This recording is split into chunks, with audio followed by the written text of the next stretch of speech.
పార్టీలకు అతీతంగానే ఇందా మనోడు చెప్పాడు. ఇక్కడ జరిగేది అంతే. జనరల్ గా పార్టీలకి వర్గాలు ఇట్లాంటివి ఏం లేవు. తాడుకోట గారికి వచ్చేటప్పుడు వర్గాల ప్రజలకి ఆయన సహకరించున్నాడు. ఇటు చేనేత వృత్తులే కాకుండా చేతి వృత్తులు కానివ్వండి ఎప్పుడు ఆయన మీటింగ్స్ కూడా ఫాలో ప్రత్యక్షంగా కూడా చూసినటువంటి సందర్భాలు ఉన్నాయి. ఆయనతో పాటు చాలా కాలం రాజకీయంగా ప్రయాణం చేసినటువంటి సందర్భాలు ఎన్నో ఉన్నాయి. తర్వాత వెంకట సుబ్బయ్య గారు వీళ్ళందరూ ఇక్కడ రాజకీయాల్లో స్థానిక రాజకీయాల్లో వాళ్ళు ఇన్వాల్వ్ కావటం, మున్సిపాలిటీ ఎలక్షన్స్ కానివ్వండి లేకపోతే తత్మా ఎలక్షన్స్ అన్నింటిలో కూడా వాళ్ళ వంతు వాళ్ళ క్రమ పద్ధతిలో క్రమశిక్షణతో నడిచారు. వృత్తుల విషయానికి వచ్చేటప్పటికి ఇప్పుడు మనం చూస్తాం, మనకు యాభై పాలాలు అందరూ కూడా ఎప్పుడు కూడా తోటకోటయ్య గారిని అనేది మర్చిపోకూడదు. వాళ్ళకి ఇరిగేషన్ ఫెసిలిటీ ఏర్పాటు చేసి ఈ విధంగా లిఫ్ట్ ఇరిగేషన్ పెడితే ఇక్కడ ఈ ఇసుక ప్రాంతంలో కూడా నీళ్లు తీసుకువెళ్ళొచ్చు. ఆ ఇసుక ప్రాంతంలో నీళ్లు పారుదల అయ్యేటప్పుడు ఇంకిపోతున్నాయి కాబట్టి మళ్ళా దానికి లైనింగ్ చేయిస్తాం. లైనింగ్ చేసినందువల్ల కాలువ చివరి భూముల దాకా నీళ్లు శుభ్రంగా పడుతున్నటువంటి విషయం మనం చూస్తా ఉన్నాం. అప్పుడప్పుడు ఆ లైనింగ్ అక్కడక్కడ పడిపోయింది, ఇంకా రిపేర్ చేయాల్సిన అవసరం ఉంది. అందరు చెప్పినట్టు ఇప్పుడు మోహన్ రావుకున్న సామర్థ్యం బాగా దీంట్లో మేము ఇష్టార్థులు కాదు, అది వాస్తవం. ఇప్పుడు ఉన్నట్లు అందరికంటే నాలెడ్జ్ ఉంది, అందరికంటే ఆయనకి అసలు ఆయన మన దగ్గర లేడు. కానీ కోటగారికి ఉంది.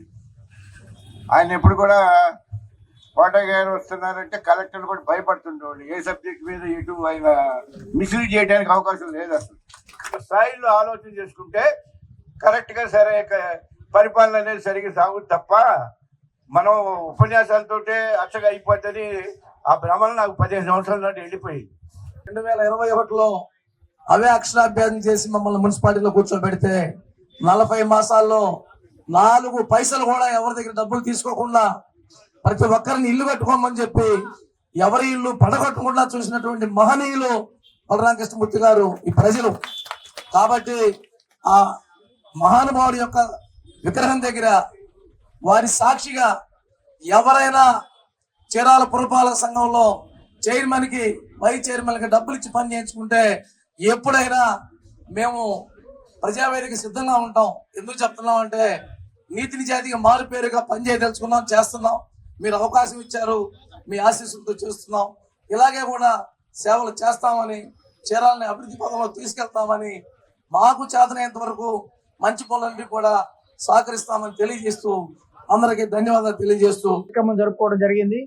అంటే ఈ కార్యక్రమం ద్వారా చేనేత వర్గాలకి, ఇతర పేద బడుగు బలహీన వర్గాలకి కోటయ్య గారు జీవిత కాలంలో చేసినటువంటి విశేష కృషి అన్ని రంగాలకు అందించినటువంటి, అది విద్యలో కావచ్చు, నీటి సౌకర్యాలు, పంట పొలాలకు నీటి సౌకర్యాలు కల్పించడంలో కావచ్చు, తాగునీటి సౌకర్యాలు కావచ్చు, అదేవిధంగా గ్రామీణ అభివృద్ధికి సంబంధించి ఆయన యొక్క ఆలోచన విధానాలని పుణికిపుచ్చుకొని ఇప్పుడున్న తరం మరి ముందుకు తీసుకెళ్లడం కోసం ప్రయత్నంలో భాగంగా జరుగుతూ ఉంది.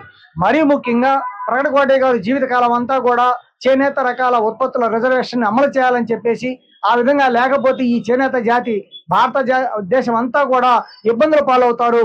కాబట్టి మిల్లు పోటీలు తట్టుకోలేని పేద వర్గాలకి బాసటగా నిలవడం కోసం రిజర్వేషన్ ని అమలు చేయాలని చెప్పారు.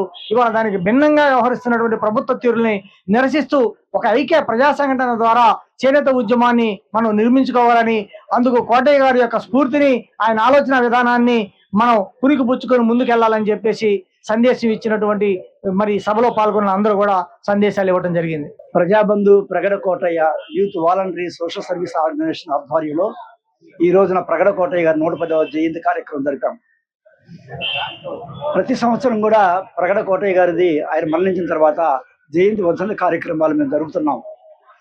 ప్రజల్లో చైతన్యం తీసుకురావడానికి, ఇన్స్పిరేషన్ తీసుకొస్తానికి ప్రగడ కోటయ్య గారి ఆలోచన విధానాన్ని, ప్రగడ కోటయ్య గారు పేద వర్గాలకు చేసిన సేవల గురించి మనం విస్తృతంగా ప్రచారం చేసి ప్రజల్లో చైతన్యం తీసుకురావాలనేది కోరిక. ఎవరు ఏం చేశారు? ఈయన నిఖాల్స్ అయినటువంటి వ్యక్తి.